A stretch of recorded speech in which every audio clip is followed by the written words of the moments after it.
When all the kings who were beyond the Jordan in the hill country, and in the lowland, and all the shore of the great sea in front of Lebanon, the Hittite, the Amorite, the Canaanite, the Perizzite, the Hivite, and the Jebusite, heard of it, they gathered themselves together to fight with Joshua and with Israel with one accord. But when the inhabitants of Gibeon heard what Joshua had done to Jericho and to Ai, they also resorted to a ruse, and went and made as if they had been ambassadors, and took old sacks on their donkeys, and old torn up and bound up wineskins, and old and patched sandals on their feet, and wore old garments. All the bread of their food supply was dry and moldy.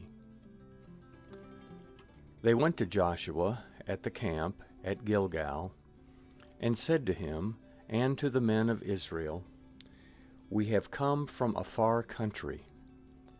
Now therefore make a covenant with us."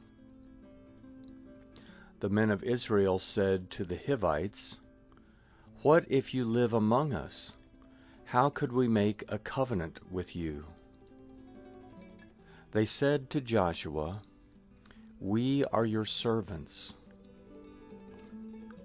Joshua said to them, "Who are you? Where do you come from?" They said to him, "Your servants have come from a very far country because of the name of Yahweh your God, for we have heard of his fame, and all that he did in Egypt, and all that he did to the 2 kings of the Amorites who were beyond the Jordan, to Sihon the king of Heshbon, and to Og the king of Bashan, who was at Ashtaroth. Our elders and all the inhabitants of our country spoke to us, saying, 'Take supplies in your hand for the journey, and go to meet them. Tell them we are your servants. Now make a covenant with us. This our bread we took hot for our supplies out of our houses on the day we went out to go to you. But now behold, it is dry, and has become moldy.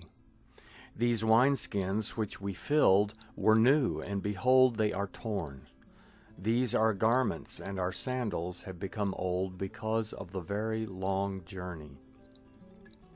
The men sampled their provisions, and didn't ask counsel from Yahweh's mouth. Joshua made peace with them, and made a covenant with them, to let them live. The princes of the congregation swore to them. At the end of 3 days, after they had made a covenant with them, they heard that they were their neighbors, and that they lived among them. The children of Israel traveled and came to their cities on the 3rd day.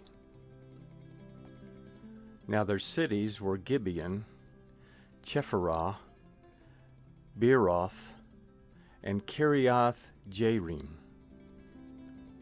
The children of Israel didn't strike them, because the princes of the congregation had sworn to them by Yahweh, the God of Israel. All the congregation murmured against the princes. But all the princes said to all the congregation, "We have sworn to them by Yahweh, the God of Israel. Now therefore we may not touch them. We will do this to them and let them live, lest wrath be on us, because of the oath which we swore to them." The princes said, "Let them live." So they became woodcutters and drawers of water for all the congregation, as the princes had spoken to them. Joshua called for them, and he spoke to them, saying, "Why have you deceived us, saying, 'We are very far from you'? when you live among us. Now therefore you are cursed, and some of you will never fail to be slaves, both woodcutters and drawers of water for the house of my God." They answered Joshua and said, "Because your servants were certainly told how Yahweh your God commanded his servant Moses to give you all the land, and to destroy all the inhabitants of the land from before you, therefore we were very afraid for our lives because of you, and have done this thing. Now behold, we are in your hand. Do to us as it seems good and right to you to do." He did so to them, and delivered them out of the hand of the children of Israel, so that they didn't kill them. That day Joshua made them woodcutters and drawers of water for the congregation and for Yahweh's altar to this day, in the place which he should choose.